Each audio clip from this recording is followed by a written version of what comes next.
Hi everyone! Welcome back to Cooking with Culture. I'm Alissa and today we're making some really great holiday sugar cookies. These cookies are so adorable and they have such a good crunch and a sweet flavor, and they're sure to impress anybody who's eating them. So let's get started. The ingredients you'll need today are 1 1/4 cups of all-purpose flour, a half a teaspoon of baking soda, a 1/4 teaspoon of salt, 3/4 of a cup of unsalted butter, 3/4 of a cup of granulated sugar, a large egg, and 2 teaspoons of vanilla. And of course, I'll leave the full recipe in the description in case you want to come back and make it later. So the first thing we'll be doing is whisking together the flour, baking soda, and the salt. So I'm gonna start by putting the flour in the bowl. I like to sift my flour because I like how it takes out all the lumps and it makes the dough really smooth. So even though it takes a couple more minutes, I'm going to do it anyway. On top of the flour, we're actually gonna add a 1/4 teaspoon of salt. So there that goes. And then I'm also gonna do half a teaspoon of baking soda. And perfect. And now we're gonna make sure that all those ingredients are nice and mixed together so that we don't have any lumps of one of them. Perfect, and now I'm gonna set that off to the side and we're going to move on to our wet ingredients. So the next step is gonna be a little bit more complex. You're going to need either an electric hand mixer or a stand mixer like I have here. We're going to beat the sugar and the butter until it's completely smooth and creamy. I'm just gonna pour that straight in there. Come on, there we go. Put that hold properly in its place. And here we go, I'm gonna start whisking it on high.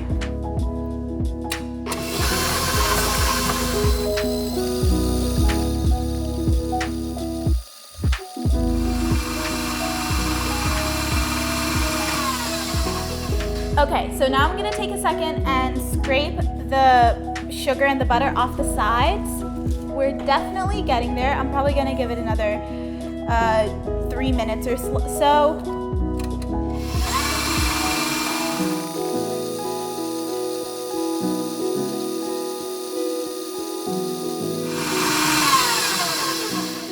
So at this point, it's become so much lighter. Now that the butter and the sugar are nice and smooth, we're going to add in the egg and the vanilla, and we're gonna beat that all together one more time. We want a really light and fluffy consistency. We want everything to be nice and smooth in general.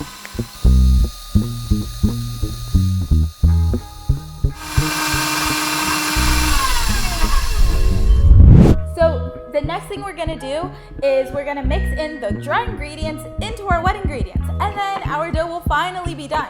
So one of the coolest things I've actually learned is that when you're mixing in dry ingredients like flour, things that will like sort of puff up when you put them in the mixer, something you can do to prevent that is actually putting a towel over the entire mixer so that you don't get as many like flour clouds. So I'm just gonna throw my towel on top of my mixer, and hopefully we won't get any big flour cloud looking things when we actually put this to stir.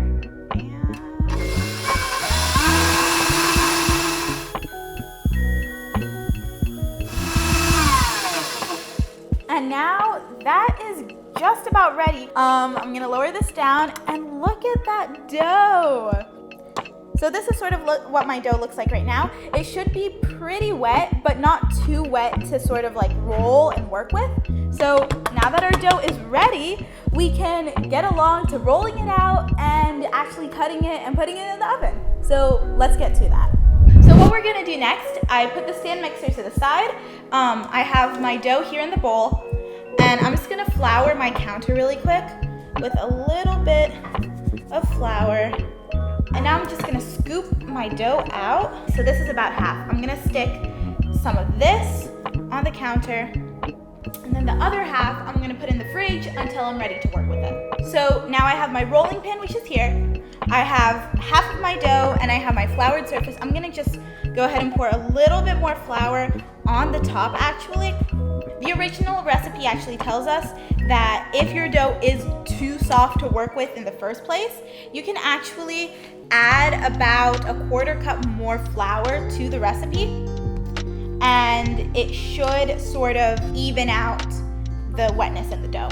So see, this rolled out much better now that I sort of mixed it in the flour with my hands. And now I'm going to take this slab and put it on a piece of parchment paper and stick it in the fridge while I roll out the second batch of dough. And now I'm gonna stack the second piece of dough with the dough that's already in the fridge, and I'm gonna let it cool overnight, and then tomorrow morning I'll pick back up to cut it out and really put it in the oven and finish these cookies off. So I'll see you all tomorrow.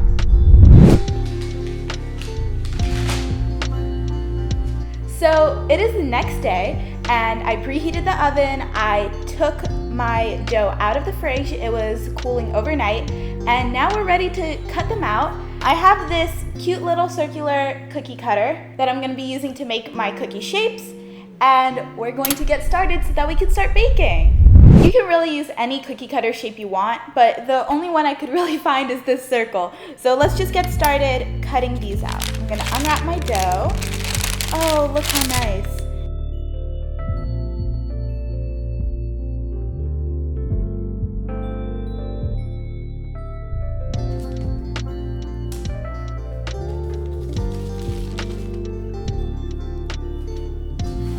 Perfect. Now it's time to bake. I have all my cookies here. I fit about 12 cookies out of this dough. There's a little bit of dough left over, but it's all right. And again, if you want to get more cookies out, all you have to do is get a smaller cookie cutter. So I'm just gonna go ahead and put these cookies right into the oven and let them bake for about 11 to 12 minutes on 350 degrees. So while my cookies are baking, I'm gonna get started on the frosting. So the frosting recipe I use is super simple. All it takes is powdered sugar and milk. I usually just like to eyeball it, sort of. I pour as much powdered sugar as I think is right, but the important part is that you don't put too much milk to powdered sugar, because then the frosting will turn out too liquidy and there's basically nothing you can do to save it at that point. So I'm just gonna start by pouring a little bit of powdered sugar into a bowl. I'm gonna pour a little bit of milk in and see how the consistency goes. Okay, so that's about the consistency I was looking for, to be honest. Now I'm gonna set my frosting off to the side, and my cookies should be done in like a minute, so then we'll get to frosting.